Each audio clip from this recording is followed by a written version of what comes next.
Everyone, this is Jim Egan, head of school, Synapse School with a Friday update, except it's actually Thursday night. It's late.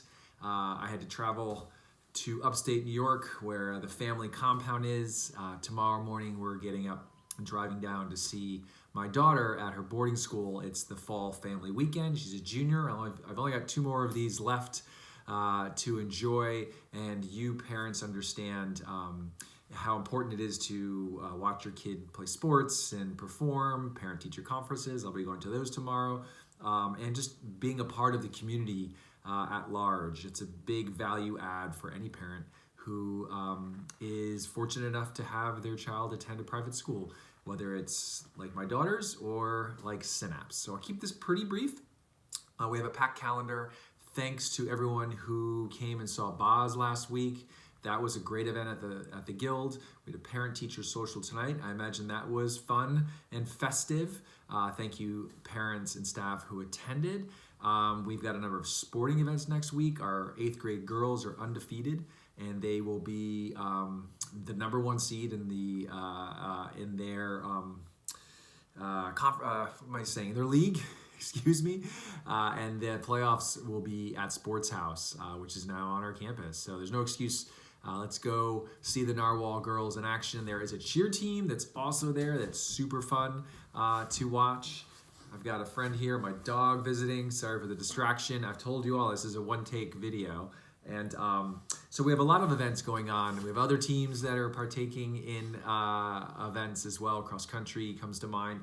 And we're heading into the final days of T1 into Portfolio Day. So pay attention to the calendar. Thanks to everybody who's participated in the annual fund. That's a super important tradition each year for our school. It's the second largest source of revenue outside of tuition, and 100% participation is a big goal of ours. So please help us get there. If you have any questions, reach out to me, Sarah Hill, read the newsletter. I think there'll be an email being sent as well. And I wanted to also end with something here. I've been on the flight. I was reading a book and some articles, and really thinking about confidence.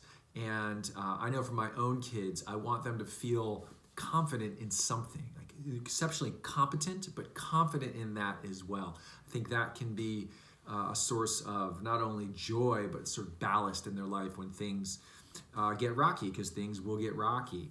And I couldn't help but see an article in the Atlantic. Absolutely, the title is total clickbait. It's by Nate Hilger. Stop pretending that intensive parenting doesn't work. It's expensive and time consuming, but the data prove that kids benefit. And he goes into the data, and he's not wrong. I've discussed this before. I know it's a bit controversial, but some of what is considered over-parenting, bulldozer parenting, helicopter parenting, some of those attributes actually, from an economist standpoint, from a data scientist standpoint, they do produce results. But then I was thinking about something that Liz T from the BLC sent me from the Stanford Daily. This is an article titled "Scores of Stanford Students Are Ditching Their Wheels for No Bike Wednesdays." And so when Liz first sent this to me, I had an explosive reaction. I'm like, is this The Onion? Like, what is this? Is this a joke?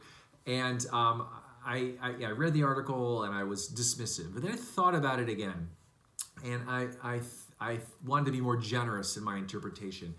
And I'm thinking these students over at Stanford, if you read this article, if you maybe can get it online, I think they were products of very successful adolescence and childhoods where they were doing many things that intensive parenting may produce. And I think those kids now that are doing No Bike Wednesdays are rebelling. I think this is an act of defiance that they don't want to hustle off to class. If you read some of their comments, they're tired of being pushed and pushed and pushed, and they want to slow down. Right? They're like, we're done with this. Right? We don't want to be biking to class quickly every day. We want to slow down in the middle of the week. And so they decided Wednesdays would be the day. And here's a quote: "We've definitely all felt the Stanford pressure and the need to be going from point A to point B really quickly. And biking exacerbates this." Now, again, that as an avid cyclist and someone who rides everywhere, I find that at first comical, but I think these students want to take a minute to enjoy and appreciate their life and where they are. And this may be the byproduct of a little too much intensive parenting. I don't know.